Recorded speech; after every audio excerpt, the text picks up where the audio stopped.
Hi, welcome to the Get Ready with God podcast. My name is Julie Taylor, and I am your host, and I am not God, obviously. I'm not an expert. I'm not even a scriptorian. I'm literally just a girl sitting in front of a microphone, hoping God is real. The Get Ready with God podcast is the daily devotional podcast to help you see divinity in every day. I hope you've been seeing it. Today, I would like to talk about something that everyone tells me not to talk about, but I'm going to talk about it, and that is Reddit. There was a Reddit thread about me, and I would like to talk about it, and everyone tells me to not talk about it because you're supposed to ignore the haters.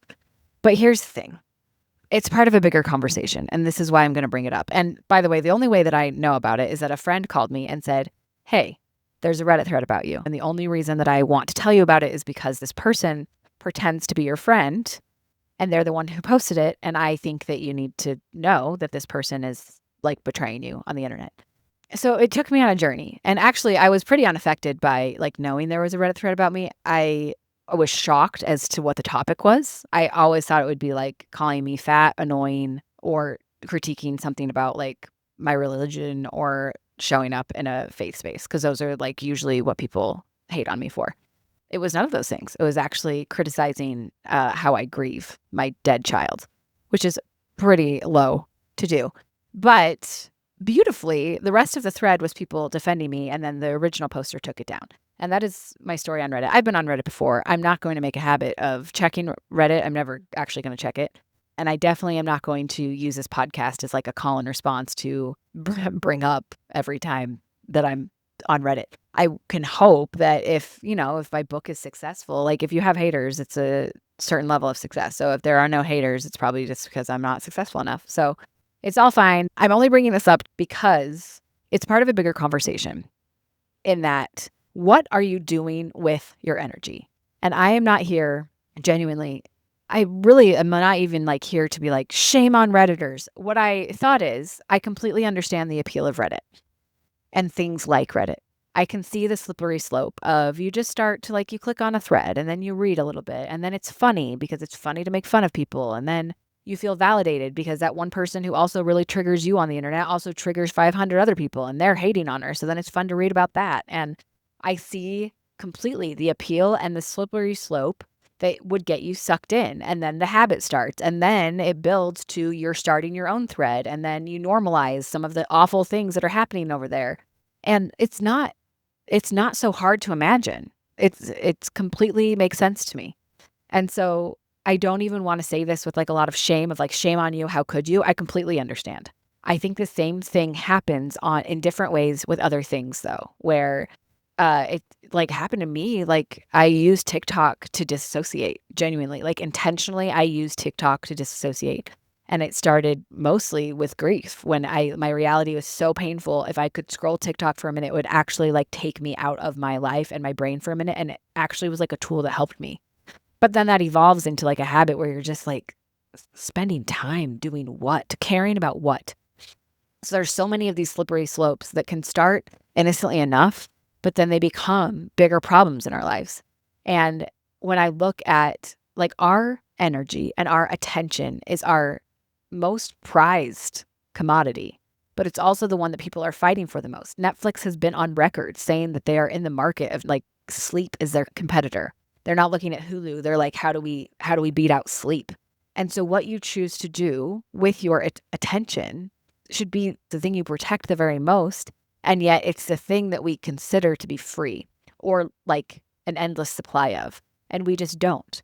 And so then we're just like giving it out to all of these different things where it doesn't seem harmful. It's not harmful that I spent an hour on TikTok learning about the moose of Montana this morning. That's not a bad thing, but did I need to know all of that? Is that the best thing I could have done with my hour? Is that like where my brain needs to be? Maybe.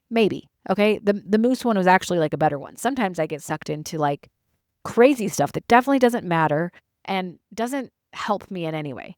And again, over the break is what showed me this, not just my Reddit experience, but so I didn't need to disassociate from my life as much in these last few weeks because my life has been lower stress, a lot of fun. It's just been different. And I generally live a lot of like high stress, high demand life.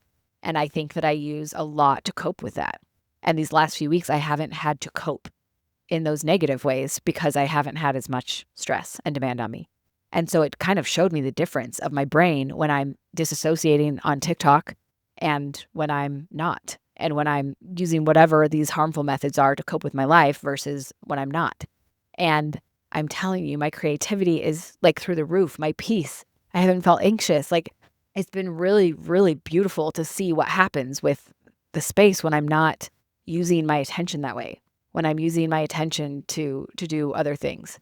And I just wanted to have this conversation with you without shame, because shame is a waste of time and will only make you spiral. But maybe you're a Redditor. Okay, guess what? Tomorrow you don't have to be. Maybe you have kind of gotten in with a group of people where every time you go to dinner, you just end up saying really mean things about people, or they leave you feeling low, or you're not yourself. Like whatever the thing is, maybe you also dissociate on TikTok and you're wasting an hour of your day doing something that you don't really need to be doing. And look, I'm not saying like you shouldn't watch TV, but I am saying consider what you're consuming and consider what you're giving your capacity to. Those are the things that I'm asking myself. But I want to do it in a way where you understand it's not a conversation of shame. Because whether it's Reddit or TikTok or gossip or whatever else, we all have guilty pleasures. We all have things that we started innocently that maybe have evolved into bigger things. And maybe you're not at a point where anything's a problem.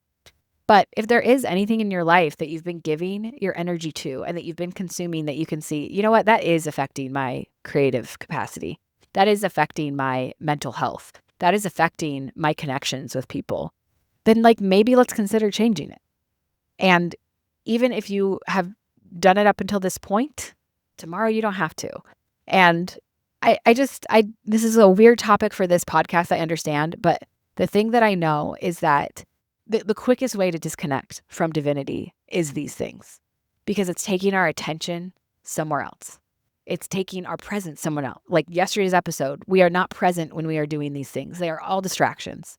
And some cause harm and some cause more harm than others to yourself and others. And so can we just like take inventory? What would happen if you replaced Reddit with prayer? That sounds so absurd. And like I'm like some like Christian evangelist now being like, what if we replace TV with the Bible? That's not what I'm saying, but it is, I guess, a little bit what I'm saying of like the gifts that will come from using your capacity and consuming wisely will far surpass any validation or whatever you're getting from these habits. And you'll start to see the transformation in your mind, in your body, in your life, in your relationships, and it's worth it. And I have slipped into some myself that I really want to shift, but I also just honestly wanted to do an open letter to everyone participating on Reddit and just beg you to ask yourself, like, is this really who I am? Is this in alignment with my character? Is this what I want to be doing with my capacity? And maybe you're saying, yes, I'm a hater to my core and I hate everyone on the internet and this is what I want to do. And so fine, go forth and Reddit. But it doesn't have to be who you are. And maybe you're hurting and maybe you're insecure. That's what people love to label haters as. And I'm a hater in a lot of ways. And we're going to talk about that tomorrow. But I don't know. I just wanted to like maybe offer you a loving exit to some of these harmful habits that have built up in life. An exit that doesn't require shame or beating yourself up. It's an invitation to maybe do things a little bit differently going forward. And I'm trying to take some invitations myself, and I wanted to invite you guys on the ride because I do think that when we consume wisely and use our capacities responsibly, that is when we will be able to be accessed by divinity. And having divinity in every day, to me, is the happiest, most peaceful, most fulfilling way to live. And that's what I want more of in my life. And this is one of the steps to help me get there. So no shame. And maybe this episode was a huge mistake, but not talking about it is just not who I am. Love you. Bye.